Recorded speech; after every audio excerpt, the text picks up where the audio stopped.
नमस्कार, मैं रहबर सी बारी।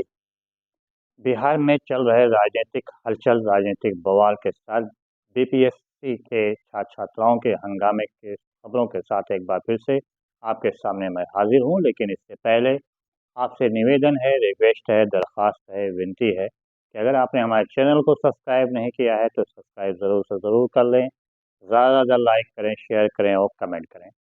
शुरुआत करते हैं आज की सबसे बड़ी खबर से। इस वक्त सभी की निगाहें, पूरे देश की निगाहें अगर कहीं हैं तो वो है बिहार पर, और बिहार में भी हैं तो किसी पर नहीं बल्कि मुख्यमंत्री नीतीश कुमार पर हैं। क्योंकि नीतीश कुमार के बारे में कहा जाता है कि अगर वो चुप हैं तो कोई इसका मतलब है कोई बड़ा खेला करने वाले हैं। आपको याद होगा कि लोकसभा चुनाव से पहले नीतीश कुमार ने काफ़ी बढ़ चढ़कर इंडिया गठबंधन के साथ अन्य छोटे-छोटे राजनीतिक दलों को जोड़ने का काम किया था और उसके संयोजक भी बने थे। इंडिया गठबंधन बनकर तैयार भी हो गया, लेकिन आखिर टाइम पर नीतीश कुमार नाराज़ हो गए। उसकी वजह भी थी, उसकी सबसे बड़ी वजह यही थी कि वो चाहते थे कि इंडिया गठबंधन नीतीश कुमार को प्रधानमंत्री पद के लिए प्रमोट करके वो चुनाव लड़े। हालाँकि इंडिया गठबंधन ने इसका इनकार कर दिया था, बल्कि ये कहा गया था कि चुनाव के बाद ही प्रधानमंत्री को लेकर किसी प्रकार का निर्णय लिया जाएगा। उसके बाद नीतीश कुमार चुप हो गए, उन्होंने खुद को इंडिया गठबंधन से दूर कर लिया, राष्ट्रीय जनता दल से गठबंधन तोड़ा, सरकार गिराई। उसके बाद एनडीए गठबंधन में जा गिरे और भारतीय जनता पार्टी के साथ मिलकर एक बार फिर से बिहार में सरकार बना लिया। सरकार तो बन गई, लेकिन शुरुआती दौर से ही दोनों के बीच में तनातनी का माहौल रहा, जो अभी तक जारी है। अब जबकि एक बार फिर से विधानसभा चुनाव बिहार में होने जा रहा है, तो अब बीते दिनों ही केंद्रीय गृह मंत्री अमित शाह ने एक बयान दिया था, जिसमें उन्होंने कहा था कि बिहार में चुनाव के बाद ही मुख्यमंत्री का चेहरा कौन होगा, मुख्यमंत्री कौन बनेगा, ये बिहार में चुनाव के बाद ही इसका निर्धारण किया जाएगा। इसके अलावा भारतीय जनता पार्टी के कई नेताओं ने अलग-अलग प्रकार के बयान दिए। उन्होंने कहा कि जिसके विधायक ज़्यादा होंगे उन्हीं का मुख्यमंत्री होगा। ऐसे में नीतीश कुमार के कान खड़े हो गए। उनको लगा कहीं ऐसा ना हो जिस प्रकार से महाराष्ट्र में एकनाथ शिंदे के साथ हुआ है, वही यहाँ भी उनके साथ ना हो।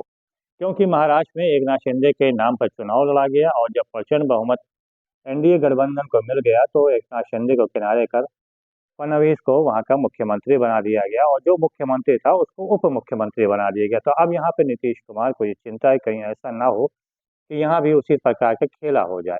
इसे देखते हुए नीतीश कुमार ने चुप्पी साध लिया और बीते दिनों कई बैठकें हुई एनडीए की, लेकिन उसमें किसी में भी नीतीश कुमार ने भागीदारी नहीं किया और उन्होंने अभी जो पदयात्रा शुरू की थी उसमें भी भारतीय जनता पार्टी का कोई नेता उसमें दिखाई नहीं पड़ा।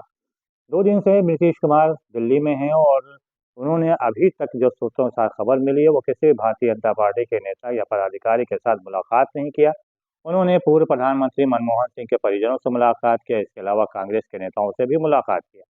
ऐसे में भारतीय जनता पार्टी की निगाहें नीतीश कुमार के हर कदम पर हैं, पल-पल पर निगाह रख रही है भारतीय जनता पार्टी कि नीतीश कुमार आखिर करना क्या चाहते हैं। उधर राष्ट्रीय जनता दल ने भी दरवाज़ा खोल दिया है और तेजस्वी यादव ने कहा भी है कि नीतीश कुमार के लिए उनके दरवाजे खुले हैं। एक अन्य विधायक ने भी कहा है कि राजनीति में ना दुश्मनी होती है और ना दोस्ती अधिक देर तक कायम रहती है। क्योंकि नीतीश कुमार अगर वो आना चाहते हैं भारतीय जनता पार्टी का साथ छोड़कर तो उनका स्वागत है। ऐसे में अब माना जा रहा है कि नीतीश कुमार जल्द ही पाला बदल सकते हैं, क्योंकि उन्हें अपना भविष्य दिखाई पड़ रहा है, अंधेरे में दिखाई पड़ रहा है कि अगर वो भारतीय जनता पार्टी के साथ रहते हैं और एनडीए गठबंधन को बहुमत मिलती है तो उनकी कुर्सी हट सकती है, मतलब वो कुर्सी से हटाए जा सकते हैं। ऐसे में माना जा रहा है कि शीघ्र ही 1-2 दिन में या 2-4 दिन में या 1 हफ्ता 10 दिन में नीतीश कुमार गठबंधन से अपने को अलग कर लेंगे, सरकार गिरा देंगे और सरकार गिराने के बाद वो दूसरे बार फिर से इंडिया गठबंधन में शामिल हो सकते हैं।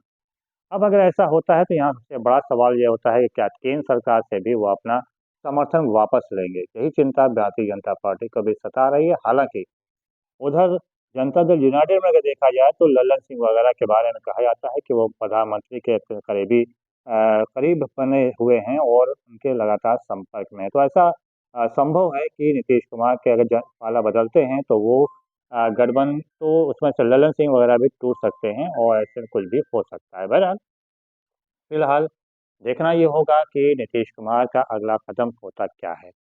वहीं दूसरी तरफ अगर देखा जाए तो बिहार में बीपीएससी के जो छात्र-छात्रा हैं वो लगातार हंगामा किए हुए हैं।